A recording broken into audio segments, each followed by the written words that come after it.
Yeah, this is my first time being with other pros, just on one floor again, playing pickup or just working out.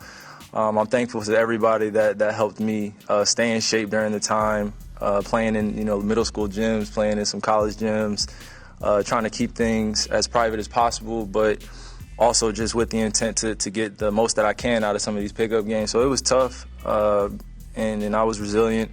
But it's nothing like being in this environment and playing with the best of the best. This is where I belong. This is where I've worked my entire life to be. So it was like riding a bike, being, or just being at your first day of school again, just going back out there, and I missed it. So Kyrie Irving will now join the Brooklyn Nets on a part-time basis because he refuses the COVID-19 vaccine. We have the talent. We have the IQ to be able to blend together. But this is going to be a new situation, new circumstance that we're going to have to adjust to, and it's just going to take some patience. So, however I can seamlessly get back into the swing of things, that's what I'm trying to do. After speaking with the media, maskless, after just exiting COVID protocols, it shows really how fragile his ego is. Nonetheless, with ex-mayor Bill de Blasio instituting the vaccine mandate in New York, which requires proof of vax to large indoor gatherings like Madison Square Garden, Barclays Center, what have you, incoming Mayor Eric Adams hasn't changed his stance. So the private sector's vaccine mandate went into effect in the state of New York, but the Nets' practice facility is considered a private office, so Kyrie was allowed to practice. Alas, at the Nets' doing, Irving has been banished since October when the team held training camp. Recall Kyrie, who remains unvaccinated for reasons he will not share or give, being called back to the team recently, then entering health and safety protocols along with LaMarcus Aldridge and Kevin Durant. It was incredibly predictable. It's like Republicans saying climate change is a hoax. You just know it's going to happen.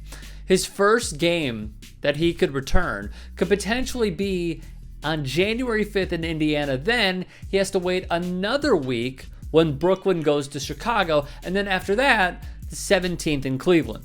It's a mess. And in all, he is eligible for the remaining road games, which is just 22.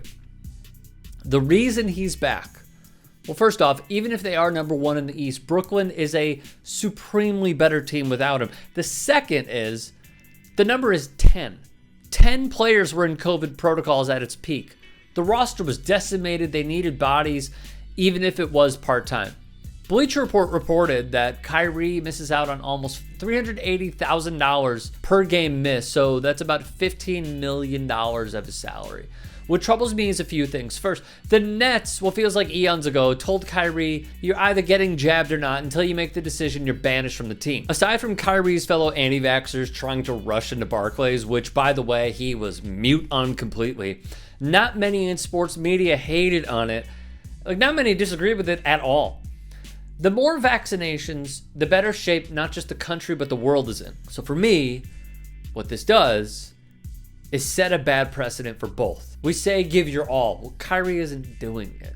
And the Brooklyn Nets' owner, Joseph Tsai, along with GM Sean Marks, are putting more of the community at risk. We know how this thing goes from one person to another and transmits from one person to another. And the best way out, as we have already shown via the deaths and the hospitalizations, is getting vaccinated.